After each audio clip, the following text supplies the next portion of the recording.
Bismillahirrahmanirrahim. Assalamualaikum warahmatullahi wabarakatuh. Saya Nurifka Saneta dari S1 Farmasi 6B akan menjelaskan tentang perkuliahan kedua farmakoterapi 3. Nah, bobot bahasan yang saya akan jelaskan yaitu ada penyakit Alzheimer dan multiple sclerosis. Nah, sebelumnya kita akan mempelajari tentang neurotransmitter terlebih dahulu. Nah, di dalam otak kita ini terdapat neurotransmitter. Kemudian dibagi menjadi dua. Yang pertama itu neurotransmitter inhibitor dan yang kedua neurotransmitter stimulan. Yang pertama neurotransmitter inhibitor. Apabila produksinya itu tinggi, maka aktivitas di dalam sel sarafnya itu akan menurun. Contohnya itu apa? Contohnya itu GABA, lalu asetilkolin. Kemudian yang kedua yang stimulan, yaitu apabila produksinya itu naik, maka aktivitas sel sarafnya juga naik. Contohnya itu apa? Contohnya itu seperti dopamin, lalu histamin gitu. Nah, selanjutnya di otak itu terdapat banyak sekali gangguan-gangguan. Salah satunya yaitu yang akan dibahas kali ini yaitu Alzheimer disease atau yang sering disingkat AD. Nah, pada orang masyarakat awam itu seringnya menyebutnya itu penyakit pikun. Nah, penyakit pikun itu biasanya terjadi pada usia yang sudah 65 tahun ke atas. Nah, Alzheimer adalah penyakit apa? Penyakit otak yang progresif, lambat ditandai dengan gangguan memori dan akhirnya terjadi gangguan dalam penalaran, terus dalam cara bahasanya, terus persepsi, terus perencanaan. Biasanya itu lupa kayak gitu. Kemudian pada penderita Alzheimer itu otak sehat kan normalnya ada sel-sel jaringan, di situ sel-sel jaringan sehat di area bahasa. Tapi kalau pada penderita AD itu biasanya hanya sedikit saja seperti itu. Di otak AD Alzheimer itu biasanya itu menyusut menjadi otak yang tidak sehat.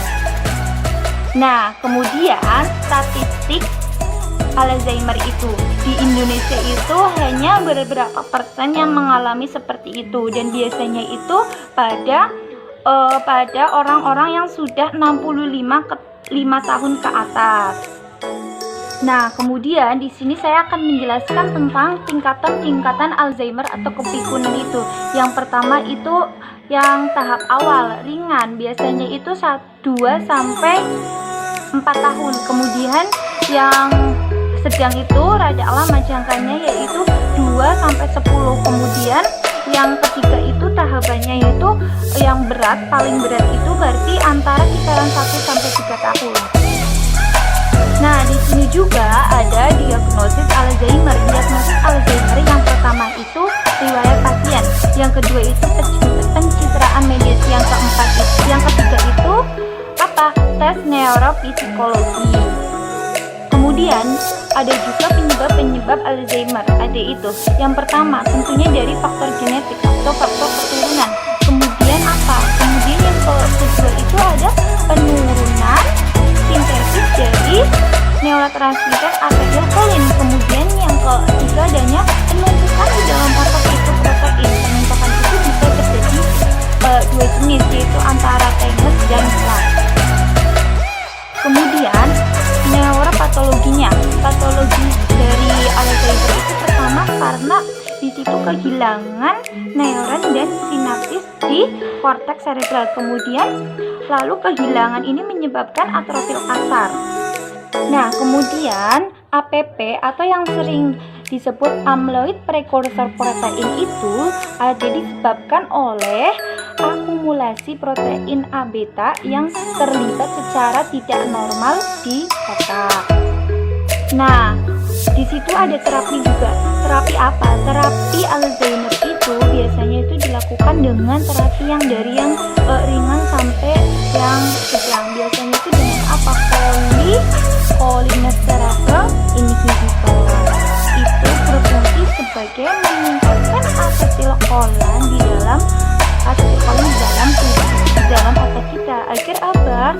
Agar berperan penting untuk meningkatkan pengingatan dan jaringan di dalam otak. Nah, obat ini, golongan ini biasanya juga bisa meninggal pemburukan antara kurang lebih 6 sampai 12 bulan. Contoh obatnya itu apa? Rifaximin, lalu bulantamin, donidalorsen. Kemudian di sini ada juga profil obat AD. Yang pertama itu bulantamin, lalu rifaximin itu yang sering digunakan untuk terapi ringan sampai sedang. Kemudian domicel itu yang sering sekali digunakan. Kemudian mematin ini jarang digunakan. Nah, kemudian gangguan yang selanjutnya yaitu gangguan penyakit multiple sklerosis, penyakit progresif akibat sistem imunitas tubuh yang secara keliru menyerang selaput pelindung saraf. Ini tuh biasanya penyakit yang disebut juga penyakit yang menyerang autoimun, cuman ini tuh menyerangnya itu pada sel-sel saraf seperti itu, biasanya itu pada menyerang otak.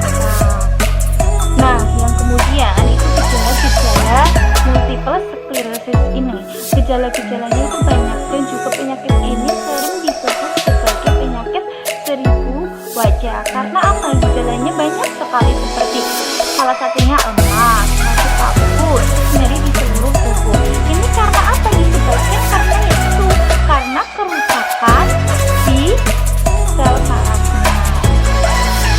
Lalu yang terakhir yaitu terapinya itu menggunakan apa? Menggunakan imunosupresan. Dan biasanya itu obat yang digunakan itu golongan kortikosteroid seperti prednison, metilprednisolon, lalu siklosporin.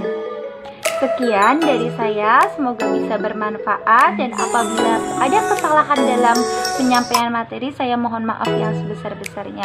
Wassalamualaikum warahmatullahi wabarakatuh. Semangat!